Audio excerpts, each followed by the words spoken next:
เสียนะเสียบักงามๆยังดีนะเดี๋ยวตัวนี้เดี๋ยวมาเอาน้ำหลังก็ได้คือเราเลยโดย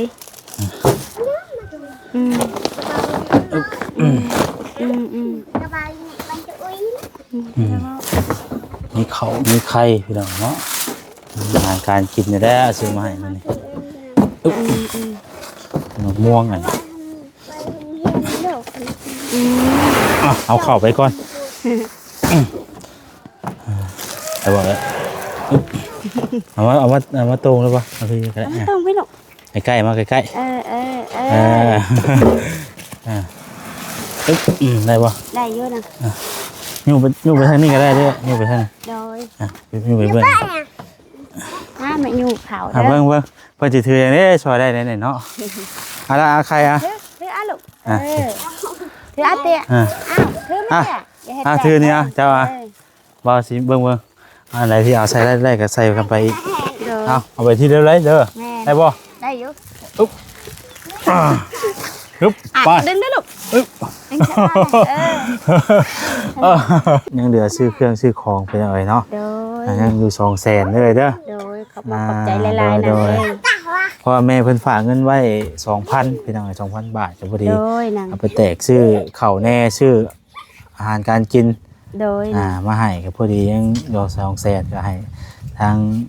ได้เพิ่นไว้ใช้ได้จ่ายเด้อโดยนะทั้งหมดทั้งมวลนี่เป็นเงินของทาง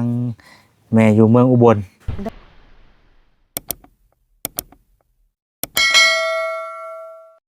สบายดีอีกรอบเลยเด้อ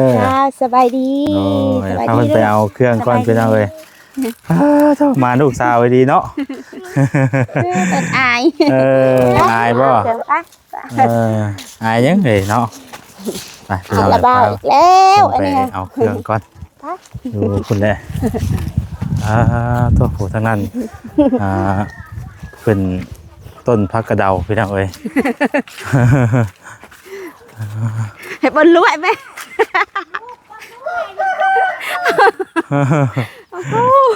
ระวังเด้อถ้ามันเด้อเอาโอ้อยากจะพลาดอยู่แล้วหากอยู่เทิงก็รอเนาะจะพลาดได้นะมาโอ้ยเนาะ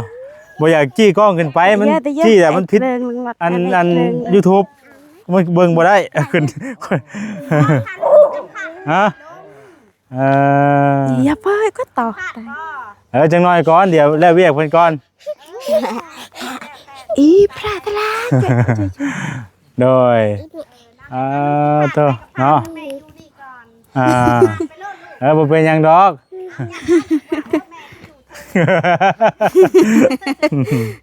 ใช่คือบ่เห็นบ่พอเวียเนาะเดี๋ยวบ้างเบิ่งรอกันเบิ่งก่อนเป็นยังไงตัวใช่รอก่อนบ่ได้เห็นได้แม่เดียวให้รอได้เบิ่งรอระบาดจังเบิ่งรออยู่เอารอมาใส่อยู่เนี่ยแกเครื่องไม้เพิ่นมานี่เป็นยังไงหลักเอาลาผักดินได้แบบนี้ผักดินได้หลักเอาลาจะได้แบบนี้นี่แหละเป็นยังไงเครื่องที่ว่าทางแม่เป็นนำมาเมื่อนั้นแหละเนาะเดี๋ยวสิขึ้นไปเทิงก่อนแป๊บหนึ่งเด้อโดย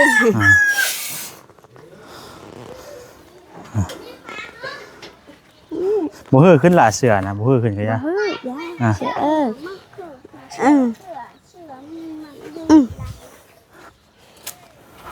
คือยังเสียนะ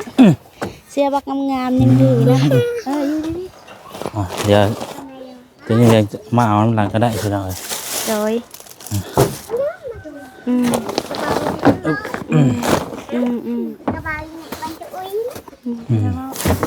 มีเขามีไข่พี่น้องเนาะ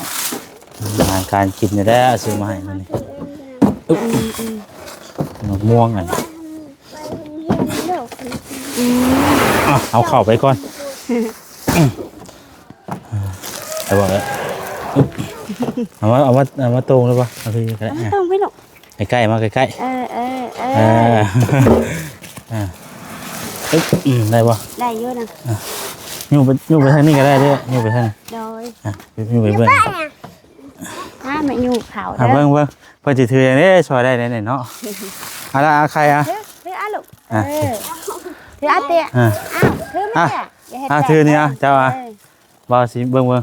อะไรที่เอาใส่ได้ก็ใส่กันไปอีก โดย ยังมาอีกบ่ยุ่งออกมาก่อนยุ่งมันบิดก่อนโอเค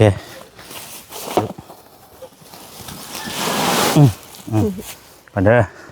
ตัวใดมันนักๆนี่แหละพี่น้องเอ้ยแม่มันก็มีแต่ในนักๆนั่นนักนะได้เยอะนะได้บ่โดยอันนี้ได้สิเนาะไปได้เด้อตัว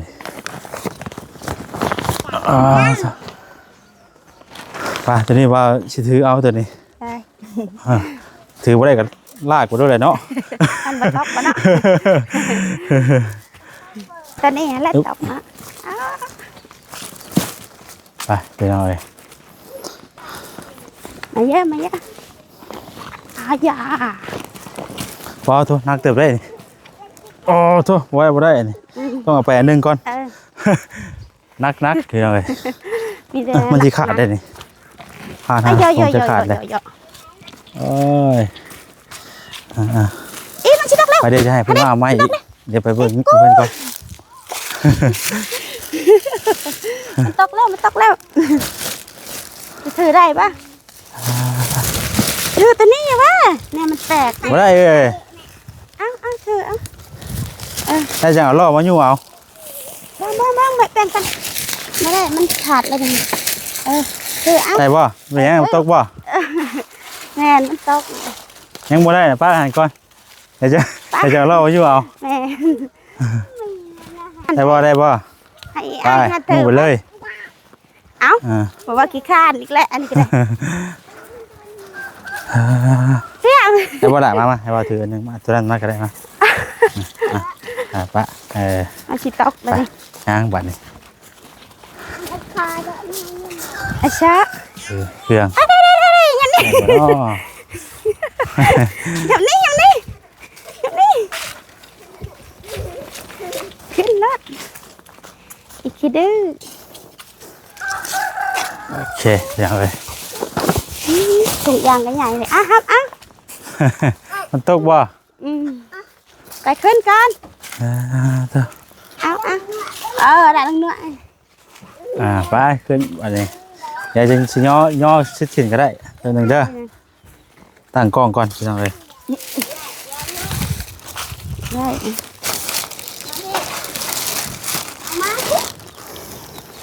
เพราะว่ามาคนเดียวไม่จับกล้องให้เดี๋ยวมันนี่ก็ได้นัดเตี้ยตัวไปเลยเอาไปที่เดิมเลยเด้อได้บ่ได้อยู่อุ๊บไปดึงได้ลูก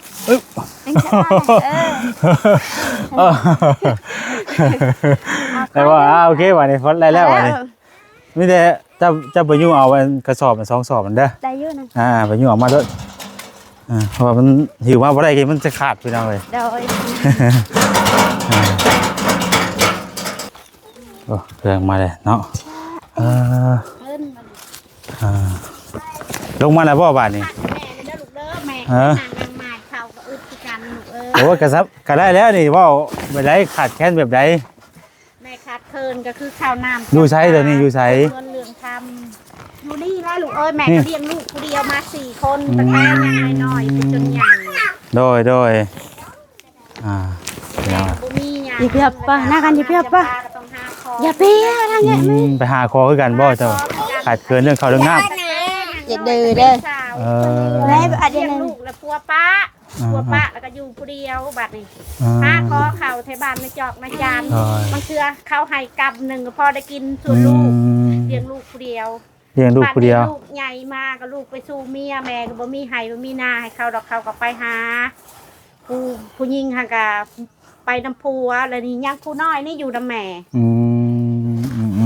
แม่ก็บ่มีคือกันบ่มีคือกันเนาะบ่มีมีแต่สำนักแล้วก็มีแต่ว่าคำว่าผู้ใหญ่เพิ่นเบิ่งเพิ่นส้มนี่นะครับก็ได้แต่เพิ่นสิเห็นเนาะผู้ใหญ่ คิดเห็น บ่มีข้าวมีน้ำกินคือกันเนาะ บ่มีข้าวมีน้ำกินคือกันเงินคำดำแก้วก็บ่ค่อยมีแม่นี่หันทุกลายถ้าท่านคนใดที่เดียวเห็นแม่ในมื้อนี้ในช่วงมื้อนี้วันนี้ถ้าผู้ใดเห็นใจของแม่ก็ขอให้ขับใจขอให้ชีวิตของแม่นี่ยิ่งขึ้นขอให้คนอันทุกท่านผ่านเป็นนี่ขอให้ช่วยเหลือแน่ทั้งเข้าแล้วก็ทั้งน้ำแล้วก็ทั้งเงินที่ลูกให้ความคิดเห็นแม่ในมื้อนี้ต่อไปเบิ่งก้อนท่านใดที่คิดเห็นนะแม่ซอยเนาะให้เขาซอยแต่แม่ก็ต้องอดอยากเพราะว่าย่ำลงนาในแม่ก็ต้องหิวข้าวนะลูกถึงเวลาแม่หิวแม่ก็หิวโชคดีแล้วแม่เด้อเนาะถ้าว่า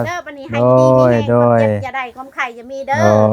ให้ลูกนอนหลับได้เงินหมื่นนอนตื่นได้เงินแสนแบนมือให้ลูกได้แกมรีโซดโคตรหายอย่ามาพานมานหายอย่ามาเบียดให้ลูกคบแต่สิ่งดีๆเด้อแล้วลูกเด้อที่จะผ่านแม่ถูกเด้อแม่เด้อโชคดีเด้อลูกจับเงินหาได้เงินลูกจับทองหาได้ทองนะลูกทำเศรษฐกิจได้ให้ยิ่งขึ้นให้ใหญ่ให้สูงโดยแม่ขอบคุณหลายๆเด้อจะผ่านแม่โชคดีเด้อแม่เด้อกะเบิ่งก้อนเนาะถ้าว่านี่แหละเพิ่นทางผู้หลักผู้ใหญ่เพิ่นคิดเห็นกะเบิ่งนี่แหละพี่น้องเอ้ยเนาะจะละลายเด้อลูกเด้อแม่มื้อนี้ลูกขออย่างนึงบ่ได้ขอเงินในลูกเอ้ยบ่หลายจ้ะบ่ได้ซอยดองซอยหยังเบิ่งบ่มีให้เด้นี่ก็เบิ่งบ่มีก็ลูกยืนให้แต่แม่มีกำลังใจนะลูกเบิ่งก่อนซะนะเอาบ่ได้ซื้อน้ำซื้อในได้ไหมเด้อถูกลูกเด้อให้ลูกนอนหลับได้เงินหมื่นนะลูกเด้อนอนตื่นได้เงินแสนเด้อแม่จับนี่ยิ่งขึ้นไปให้ลูกมีความเจริญก้าวหน้านะลูกเด้อในเมื่อแม่จับเงินสิ่งนี้ลูกเฮ็ดอีหยังกิจการธุรกิจยังให้ขึ้นเรื่อยๆให้มีเรื่อยๆแล้วก็มาส่งให้แม่เด้อลูกเด้อจ้าถูกโชคดีได้ไหมเด้อลูกหาก็ให้ได้ข้าวได้น้ำโดยโชคดีลูกโชคดีลูกกะที่อยู่นี่แหละเบิ่งลูกหลานนี่แหละไปพี่น้องเอ้ยเนาะตัดภาพมาวันนี้กับผู้เพิ่นเอาเครื่องมาเบิดแล้วเนาะเอาเครื่องมาครบเบิดแล้วพี่น้องเอ้ยโตเครื่องเก่าของเต็มเลยอันนี้เนาะโดยพี่น้องเอ้ยมื้อนี้ก็ทางบ่แซ่นำเครื่องเข้าของมาแก้บ่อยู่เอ้ยก็ในกระสอบน่ะมีหยังนำแน่ก็เห็นบ่ดูอันนี้ส่วนหลายก็มีแต่เสื้อผ้าหน้าแพร่เด้อเสื้อผ้าเลือกเบิ่งอันใดใส่ได้ก็พี่น้องเอ้ยขนมนะมีมาม่าพี่น้องเอ้ยเนาะอันนี้จะเป็นแปรงสีฟันยาสีฟันนี่เด้อโดยนะยาสีฟันเสื้อผ้าหน้าแพร่แหละอยู่หั่นน่ะส่วนหลายก็มีแต่เลือกเบิ่งเด้อโดยนี่แหละพี่น้องเอ้ยแล้วก็บ่แซ่ซื้อต้มขนมมาน้ำแน่มื้อนี้เนาะเพิ่มเติมไปดิน้ำปูน้ำปลาแดกเป้งนัวเนาะโดยนั่งลองดีๆลูกไปกินนมบ่ไปกินนมเลยบ่พักนะนี่ไหมเบิ้งอาชาไม่ให้พอดีแกเองเนาะแกนึงบ่ดื้อเด้อบ่ดื้อเด้อบ่ดื้อลูกเดี๋ยวแม่แกะให้กินหิวเลยเนาะเพิ่นก็แม่แกะให้กินเด้อบ่เฮ็ดกันลูกบ่เฮ็ดกันบ่ดื้อเดี๋ยวบ้าเราสิบ่มาหาอีกได้คนขี้ดื้อเราบ่มาหาเด้อมาอยู่ทางนี้ก่อนเด้อได้เวลาให้ก็ได้ปะพอมีแฮงได้ละลายเนาะขอบใจนะที่มีกำลังใจตรงนี้เด้อพี่น้องเอ้ยมาฮอดมาถึงทางบุญเพิ่นแล้วเนาะโดยนางเอ้ยกะดีมกดีใจนางเอ้ยที่เห็นน้องมาหาเอ้ยเนาะโดนเติบแล้วเนาะมันเป็นปีแล้วบ่แม่ก็สิประมาณนั้นน่ะที่เห็นน้องมาส่งน้ำในข้าวน้ำจำปาให้เอ้ยน้องรู้จักใจเอ้ยว่าเอ้ยยำนี่เอ้ยยังทุกข์ยังยากอึดข้าวน้ำจำปาเอ้ยก็ดีมกดีใจนางเอ้ยก็ขอบมกขอบใจเดี๋ยวบ่แซนบอกเดี๋ยวอย่าเพิ่งเอ้ยนี่เอาเงินให้เพิ่นนำก่อนพี่น้องเอ้ย อย่าเด้ อันนี้ นะ เงินยังเหลือซื้อเครื่องซื้อของไปหน่อยเนาะ โดย ยังอยู่200,000เลยเด้อ โดยขอบใจหลายๆนะเอ้ย เพราะว่าแม่เพิ่นฝากเงินไว้ 2,000พี่น้อง2,000 บาทก็พอดี โดยนาง เอาไปแตกซื้อข้าวแน่ซื้ออาหารการกิน โดยนาง มาให้ก็พอดียังยอ200,000ก็ให้ทางได้เพิ่นไว้ใช้ได้จ่ายเด้อ โดยนาง ทั้งหมดทั้งมวลนี่เป็นเงินของทางแม่อยู่เมืองอุบลชื่อเพิ่นอยู่บ่จันทร์เคยมาหาตะกี้ เอ้ย โดนเนาะ ดนและเอ้ยก็บ่จื้อนะว่าเอ้ยลืมบ่ล่ะเอ้ยก็บ่ได้ลืมแต่เอ้ยแม่นแต่เอ้ยก็บ่จื้อนางเอ้ยเพราะว่ามันดนแล้ว โดยอย่าว่าเพิ่นมาแต่ก่อนเพิ่นบ่ได้บอกชื่อเสียงเนาะ แม่นเพราะว่าเพิ่นก็บ่ได้บอกชื่อเสียงของเพิ่นเอ้ยก็บ่จื้อนะ มีแต่ว่า เอ้ยก็ดีใจที่ผ่านมาเท่าปัจจุบันเอ้ยก็ยังดีใจว่ามีเพิ่นซอยเรือเอ้ยมาตลอดยามทุกข์ยามยากเพิ่นก็ยื่นมือซอยเรือเอ้ยนั่นแหละเอ้ยก็ดีใจ อันนี้แกเบิ่งคือนี่มีหยังนะแม่นี่ โดย ที่ว่าอันนี้ทางแม่เพิ่นซื้อว่ามาเองตัวนี้ โด เพิ่นมาแหละ ป้าเพิ่นก็ซื้อมาครบเนาะ เพิ่นบอกพากันแปลงฟันเลย แม่ โอ้บีก็มีโอ้ยาสีฟันสบู่ อ้าวบ่ปากบ่ปากแห้งเลยเพิ่น เอาไม้ทางแม่เพิ่นเบิ่งซื่อๆพี่น้องเนาะแล้วก็เอาเข้าไว้คือเก่า แม่น เสื้อผ้าแล้วแพ้ก็พากันเลือกเบิ่งใส่ โดยนั่น ปันจะใส่เด้อเบิ่งเอา โดยนั่น เลือกเบิ่งพี่น้องเอ้ย เพิ่นซื้อมาให้เนาะ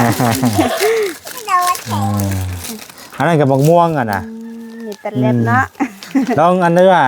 มุนๆให้แม่เพิ่นกินมึงอยู่อ่ะ โด มุ ย งเปียงอ่ะ มะม่วงเปียกเนาะ เพิ่นเฮ็ดเองเพิ่นเลยอ่ะ ป้า เพิ่นมาเด้มื้อนั้นน่ะเพิ่นมาแต่ว่าเพิ่นบ่ได้มาฮอดพี่ โอ้ เพิ่ ย นมาลาวไปเลยเพิ่นเฮ็ดเองเพิ่น อยากเห็นหน้าเพิ่นเด้เนาะ จะละลายได้ลูกเด้อ ที่มึงอยู่อ่ะแซ่บอยู่บ่ แซ่บเลยอุ้ย อ่ะให้เพิ่นทางตารางเนี่ย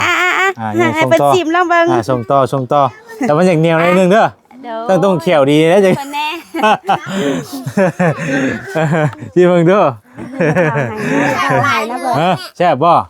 แม่ได้กินมะม่วงมานี่แม่พูด มะม่วงแพน ดีใจบ่เฮ้ยเนาะ แม่น นี่หันในมือนี่ เป็นมะม่วง นับถือ เปียกนะมะม่วงแพน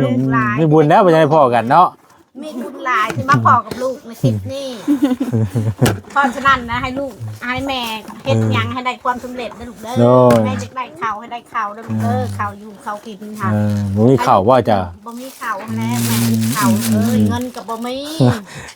หานางใหม่นับถือแม่นางใหม่มันก็บ่มีหยังหาข้าวกินคำหาเงิน คือหายากใช้เงินนี่เนาะ หายากบ่ได้เฮ็ดหยัง โอ้ยพี่น้องเอ้ยต้องเฮ็ดหยังก็จะได้เงินบาทนี่ เฮ็ดหยังเนาะแม่ก็เฒ่าแก่แล้วเฮ็ดหยังแม่ก็บ่อยากแม่สิเฮ็ดอยู่ผู้เดียว แล้วหาคุดเกียดไปพูดแล้วง่ายเหอะพูดแล้วไปกายแล้ว ลูกไงเฮ็ดไงได้เป็นผู้สิแม่นบ่แม่คือจะไปกินลูก เด้แต่ถ้าบุญแล้วก็ยังไปหาต้อยไข่มุดดอกมุดแรงพอได้ใช้ได้ใจายแล้วก็ได้ บางมื้อเร่ก็บ่ได้หลับได้นอนฟ้ากันยังเครียดกับอ้ายเจ้าคนละหน่วยมาไผไปเรื่อยๆนะเอ้ยเพราะว่าถ้าบ่ไปแบบเฮาคือเจแม่นครอบครัวเฮาสิกินหยังตื่นเช้ามาเฮาต้องมีเงินใช้ต้องมีข้าวกินมีแนวอยู่แนวกินให้ลูกนะเอ้ยถ้าบ่ไปหาอยู่ เอา หา เก็บไว้ได้ล่ะแล้วกองมันได้บ่ให้ทิ่มไว้นั่นเด้อ บ่ทิ่ม เก็บ แบ ไว้ บ ต่าง นั้น หาก นะลู เด้อก เด้ ใส่ อ ถุงไว้เด้อ ใส่ถุงเมียนและจูดลูก โอ้ ข ย ยะที่เนี่ยลูกเอ้ยก็ดีมอกดีใจนะเอ้ยที่เห็นน้องมาหาเอ้ยก็ดีใจหลายหลาย โอ้ย เอ้ยก็ยังคิดอยู่ว่าเอ้ยบ่แซนเพิ่นบ่คิดฮอดเอ้ยบ่เนาะ คือว่าแล้วเฮากับส่วนหลายก็บ่ได้คอยเข้ามาพี่น้อง แม่น นั่นมันหลายเนาะช่วงก็เคยเห็นได้ว่าทั้งบ่จิตเพิ่นแล้วไปแล้วว่าซั่นน่ะ แม่น ก็ดีใจนํที่ว่ามีเฮือนมีซ่าน โดย บ่ได้อยู่ได้เซาได้เด้ โดย อ่า เอ้ยก็ดีใจหลายหลายที่มีมองอยู่มองเศร้านังเอ้ โอ้ ย ย ตะกี้เอ้ยบ่มีมองอยู่มองเศร้าเอ้ยนั่งไห้คู่มือเอ้ยอกใจเห็นได้เด้จังได้ดินอยู่เฮือนอยู่เด้เนาะ เพราะว่าอยู่หันมันเป็นลินไผก็อยู่หันตะกี้น่ะบ่ได้ไปหาปลาคือก็ว่าทางง่ายเด้ หาน่ะเอ้ยอายเจ้าก็ยังหาอันนี้เพิ่นว่าหาเงินโฮมเมียนอยากได้มองเพิ่นว่า บ่ได้หลายก็ได้จัก500,000ให้เอ้ยพอได้ซื้อมองไหลปลาเพิ่นว่าแล้วก็ได้ปลามาให้เจ้าไปขายว่าพอได้ ได้อิหยังจุบซื้อหยังเฮาก็ซื้อไปเพิ่นว่าเฮ็ดได้ลูกหายังน้อยเพิ่นว่าเฮาก็อดเอานี่แหละเอ้ยถูกเพิ่นว่าจักสิเฮ็ดแนวใดเพิ่นตะกี้หันเอ้ยหันไล่ให้อ้ายจะไปกรุงเทพเฮือนแล้วค่อยสิมาอยู่เฮือนกับลูกเอ้ยให้จะไปกรุงเทพ แต่ก่อนน่ะเจ้าบ่ให้ทางอ้ายเพิ่นไปไทยไปงานอยู่ไทยบ่แล้วเพิ่นบ่ไปเพิ่นว่าไปเลยไผสิอยู่กับเจ้าลูกเด้ไผสิเลี้ยงซอยว่ะถ้าค่อยไปบ่คือเฮาอยู่นำกันเด้พร้อมกันเลี้ยงลูกเพิ่นว่าก็แม่นความเพิ่นอยู่เพิ่นก็บ่อยากปะเอื้อยกับลูกอยู่3คน4คนแม่ลูกเพิ่นว่าโอ้ยก็เลยว่าอดเอาไว้เอ้ยเฮ็ดทานแถวนี้แหละพอได้ซื้อไปแดกเป็นนัวซื้อกระตอกกระต้มข้าวน้ำจำปาชวนลูกกินอดเอาเสริมซามเลี้ยงเขาใหญ่เพิ่นน่ะพอแล้วว่าบัดนี้ลูกเต้าก็ได้แม่นคุ้มเอ้ยคิดว่า3คนนี่เอ้ยคิดว่าพ่อเลี้ยงเพิ่นใหญ่ก่อนเนาะแม่นอายเจ้าก็ยังว่าพ่อแหละเอาหลายเฮาก็บ่มีเงินเลี้ยงลูกเลี้ยงเต้าข้าวน้ำจำปาเฮาก็อึดๆอยากๆเพิ่นว่าพอแล้วเนาะนี่ก็ให้เพิ่นเลี้ยงดูแลเพิ่นใหญ่แม่นในช่วงก็ไปเหตุการณ์งานหาเงินช่วยแม่เด้อเพิ่นบอกเพิ่นบอกลูกนั่งดีๆใหญ่เลยนั่งดีๆนั่งดีๆเอาในนั้นแล้วเด้อมีแต่ทางมาใช้กสิกรรมก้อนบัดนี้โดยนะก็มาส่งมอบข้าวน้ำจำปาเป็นเสื้อผ้าหน้าเพชรที่อันนี้เพิ่นเอามาแต่ไทยมาแต่บางไทยพุ่นได้นี่แม่นเอาข้ามมาแต่ว่าเพิ่นมามื้อวันที่หยังนะวันที่23 24เนี่ย2323นี่แหละพี่น้องบ่ใช่ก็ลืมเลยเนาะว่ามื้อ23เนี่ยเพิ่นมามื้อนึงแล้วก็เพิ่นกลับเลยเพิ่นก็ยังคิดฮอดคิดถึงเอ้ยอยู่เพิ่นก็ยังบ่ลืมเอ้ยอยู่เครื่องไว้แล้วก็กับเงินกับหยังแล้วฝากซื้อเครื่องซื้อของมาให้แล้วโอ้ยนางทำบุญให้ก็ขอบหมอกขอบใจเพิ่นหลายๆนางเอ้ยที่คิดอีดูสงสารเอ้ยยังบ่ลืมเอ้ยกับลูกกับเต้าเอ้ยก็เคยได้ยันเพิ่นแล้วก็เพิ่นก็ยังคิดเห็นเอ้ยว่าเอ้ยบ่มีแต่ก็ขอบหมอกขอบใจเพิ่นเอามีแต่ว่าใช้พรทางแม่เพิ่นเด้อโดยเอ้ยก็บ่จักชื่อเสียงเพิ่นเอ้ยก็มีแต่ว่าขอบใจหลายๆโดยแม่ทั้งอุบลแม่ทั้งเมืองอุบลขอให้เพิ่นอยู่ดีมีแรงมีสุขภาพแข็งแรงขอให้เพิ่นร่ำรวยๆปรารถนาสิ่งใดขอให้เพิ่นได้สิ่งนั้นเด้อปรารถนาไปแล้วขอให้ดังสมปรารถนาเด้อนางเด้อสาธุโอ้ยโดยเอาพี่น้องเอ้ยป้าสิเมื่อป้าได้บัดนี้เด้อถ้าป้าเด้อโชคดีได้ไหมเด้อโดยเอาให้ลูกได้เงินหมื่นนะลูกเด้อนอนตื่นให้ลูกได้เงินแสนโดยแบนมือได้แก้มมีโคตรหายอย่ามาพานม่านหายอย่ามาเบียดลูกเด้อให้ลูกพบแต่สิ่งดีๆปรารถนาสิ่งใดให้ลูกได้เงินจับไม้ให้เป็นเงินจับทองให้เป็นทองลูกเด้อให้ประหยัดความปรารถนาของลูกให้ได้เงินได้คำได้รถมิโก้ได้รถยังทิ้งที่ลูกต้องการได้ทุกอย่างจ้าถูกถือรางวัลที่1ใช่เนาะโดยสาธุเด้อที่เอาข่าวมาให้แม่ให้ลูกได้อย่างความปรารถนาของลูกให้ลูกได้แน่นอนโดยสาธุดีนะลูกเด้อโดยจับยังเลขจะให้ถือก็ลูกเด้อบอกเลยไม่เลขอย่าเลขยังสิออกวันนี้แต่แม่ยังทันได้นอนฝันอยู่เพราะว่าเป็นเลขนอนฝันก่อนบ่มาดีมื้ออื่นนะลูกเด้อนี่โชคดีเด้อโดยแม่โดยโชคดีบ่ทุกคนเด้อสบายดีบ้างสบายดีสบายดีโดยอยู่ดีมีแฮงเด้อสุดีมีแฮงว่าสุขคนมีแต่เอาเข้าไว้เนาะพี่น้องเอ้ยเครื่องขอบใจหลายๆเด้อกับก่อนกับป้าก่อนบัดนี้ดีใจบ่ได้ข่าวดีใจบ่ถ้าแม่ที่ให้เลขลูกแต่แม่ก็อัดพันดีคือกันแต่แม่ประจักษ์ที่บอกแม่พันไปเมืองไทยไปเมืองไทยไปหาเฒ่าแก่ที่ยิ่งใหญ่เขาตอนหักแม่ยังเสมอแต่ความหมายของแม่จะได้เงินแต่เขาให้แม่นั่นเฮ็ดงานแต่แม่บ่พอใจจะเฮ็ดงานแม่จะได้เงินแบบเอสละและลูกหลานความปรารถนาของแม่กันมาหักเงินในลูกของมันนี่ก็ถือว่าบุญวาสนาแม่หลายก็ถือว่าบุญแม่หลายที่ลูกหักเงินจากมือลูกมื้อนี้ถือว่าลูกนี่ก็มีความหมายกับแม่เพราะฉะนั้นให้ลูกนอนหลับพันดีเด้อลูกเด้อเลข3โตเด้อลูกเด้อสาธุเนาะ6โตแล้วเป็นหยังเนาะนั่นแหละ6โตเลยคันลูกซื้อเป็นให้ติด6โตเลยคือซื้อตัวอะไรกันมันถึงเนาะ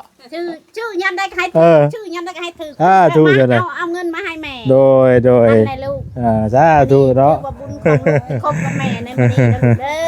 เด้อ โดยป้าใส่กับป้าก่อนเด้อ นั่นแหละ เอาโชคดีโชคดีอึ๊บพี่น้องเอ้ยไปบัดนี้กับป้าเพิ่นก่อนพี่น้องเอ้ยเนาะมอบข้าวมอบของเครื่องอยู่ของกินให้เพิ่นเป็นที่เรียบร้อยแล้วพี่น้องเอ้ยจังไดก็อยู่ดีมีแห้งเมื่อสักครู่สู่คนพี่น้องเอ้ยนี่แหละเนาะน้ำในพื้นไฟเพิ่นก็มีนั่นแหละพี่น้องเอ้ยไฟโซล่าเซลล์เนาะแต่ว่าน้ำนี่ก็น้ำบาดาลสูบเอาแหละพี่น้องเอ้ยก็ประมาณนี้เฮือนซาด้าน8มันก็ยังคือเก่าเนาะก็ยังแน่นหนาดีคือเก่าพี่น้องเอ้ยอันนี้ก็เป็นทางบ่จิตเพิ่นได้สร้างให้ในแต่ก่อนเนาะก็ขอบคุณทางผู้หลักผู้ใหญ่ใจบุญทุกท่านทุกคนที่ชดซอยเอามาพี่น้องเอ้ยขอให้อยู่ดีมีแฮงความเจ็บอย่าได้ความไข้อย่าสุดมีปราศจากโรคภัยไข้เจ็บแล้วก็ก่อนอื่นขอบคุณทางแม่อยู่เมืองอุบลหลายๆเด้อแม่เด้อที่ได้มอบหมายงานให้ทางลูกในมื้อนี้เนาะก็ขอให้แม่โชคดีอยู่ดีมีแฮงก็ให้เดินทางไปใส่มาใส่กะให้ตลอดปลอดภัยเด้อแม่เด้อเอาสำหรับวันนี้ลาไปก่อนแล้วสบายดีพี่น้องเอ้ย